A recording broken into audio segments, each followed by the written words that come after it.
Hey everybody, welcome back to the channel. This is Dr. Chanus Teaches, and today we're going to talk about the logos appeal. So in this video, I'm going to define logos for you a little bit more broadly, and then talk about how it can appear in different formats such as written, visual, and oral.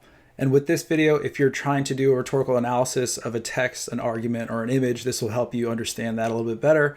And then on the other side, if you're trying to create a logos-based argument, this will also help you create that. So let's take a look at the presentation. All right, so with logos, I want y'all to think about the brain, logos, logic. It sounds very similar, so it should be easy to remember if we're trying to remember the definition. Now, as we know, logos is trying to appeal to the rationality or the logic of an audience. With that being said, we need to understand who our audience is because logic and rationality sometimes is different for different groups. So we need to know who our audience is. So a group of kids might be harder to define what logic and rationality is to a group of adults. So know who the audience is. With that, the argument we put forth should be clear for them and consistent. They shouldn't have to work at guessing what we're talking about or what do we mean. It should be really easy for them to digest what we're saying. We also want to present relevant and sound evidence with this, right? Because to sound rational, we should have some kind of data to back up what we're trying to prove. So we want to make sure we find the correct kind of evidence. And then just to remember, logic and reason can sometimes be slippery. We can fall into what's called logical fallacies. That I'll cover in a different video, but sometimes you'll hear something that sounds logical, but in reality it's misleading and it's really playing with the ideas of rationality that the audience may have.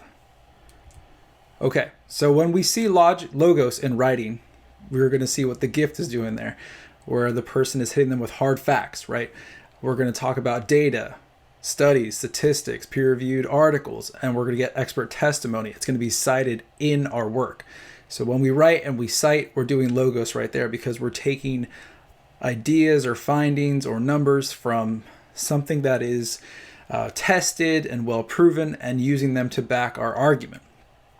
Also, we need to write in a logos way to make sure our content is easy to understand. So if it is fluid, the writer doesn't have to guess, then it's logos based. It's not hard to understand what we're trying to do or say or argue for.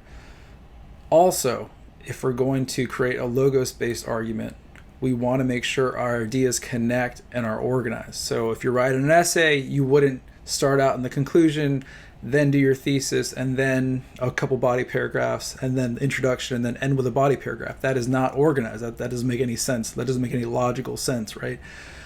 We also want to make sure if we have different arguments, they connect back to our thesis. So you have your thesis and supporting arguments. Your thesis covers those supporting arguments.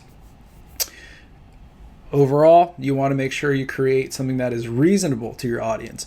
You're not out there doing some outlandish that will just be extreme, and most of your audience members will say, no, this doesn't make any sense, or I can't follow this idea. You want to make sure something is in the happy medium, right? Okay, now visually, when we see logos, think of any show or movie you've seen that has a lawyer in it, and they always show some kind of revealing evidence on a poster board, right? Same goes for visual logos. We're going to show hard data. We're going to show facts. We're going to show statistics. We're going to show parts of peer-reviewed studies. We're going to have experts come in and talk.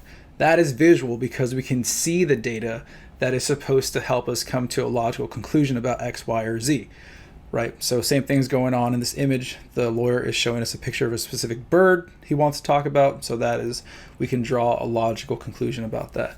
We want to make sure the images also bolster and support our argument. The images should not just be any old image we found online. We want to find the exact image that proves our point. So make sure we're very specific and careful of what we use as visual logos. And of course, with that, if we're using data, we want to make sure the data correlates to what the journal is it's coming from or the study is coming from. And then finally, we don't use excessive images, right? We're not just hitting the audience with a barrage of images, but we are using 1, 2, or 3.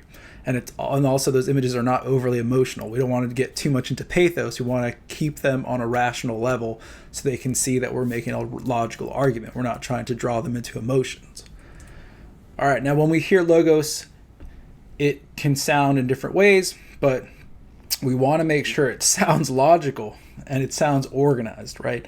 So you'll see in the first GIF there, this gentleman's trying to give a speech about having people vote for him. If we read the captions, it doesn't seem logical. It's very haphazard. It doesn't make any sense. It's not organized. So it's not a logical argument to vote for that person, we could assume, right? You also want to make sure your tone as a speaker is not overly emotional or biased. As we can see there, Leonardo DiCaprio, right? He's flying off the handle. He's screaming. That's not the best logical way to get people to listen to you. You have to read the audience and also know the room. But we do want to sound confident and well-versed, right? We want to sound like we've done our homework, we know our research, we are confident about our argument, and we want the audience to believe in us. So that is how it would work out if you're doing aural logos. And then finally, we can come back to the rhetorical triangle. Use it with ethos and pathos. You'll see that with logos, ethos goes hand in hand. If we're trying to find hard data, we need to find credible data to seem credible. That's our ethos, but it'll go back to logos because it uses us to show that we're doing a logical argument. Pathos, we can add that in there too, but not too much, right? Use it sparingly. We don't want to go off and just be very emotional, and then we lose all the logos, right? Clarify evidence and claims for the audience. Again, don't make the audience work. Make sure they understand what you're talking about. Make sure you think of the audience before you use evidence and you explain evidence, right? Just like in an essay, if you're going to cite something, you want to explain it to the audience so they understand how and why that makes sense or it proves a point. Again, locate credible sources, because if we're looking for data, we need to find credible sources so people can say, yeah, that's a logical source to use, or that's a logical person to cite. And then finally, we want to avoid leaps in logic, which are called logical fallacies. I'll do a video on that in a couple of weeks for y'all.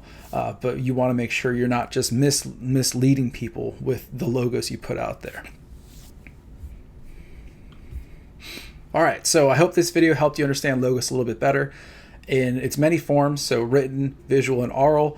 If you're out there writing your own logos arguments, I hope this is also helpful to you to start getting on that. Or if you're trying to examine one in a rhetorical analysis, this should also help you as well. So if you have any more questions about logos, go ahead and feel free to put them in the comment section. If you have an idea about another video you want me to do that's about composition, rhetoric, or literature, let me know in the comment section too. Give the video a like if you found it useful. And then of course, like always, I'll put the subscribe button up here so you guys can follow this channel for more help with your writing. And I wish you good luck and good luck writing your arguments. I'll see you guys next time in another video.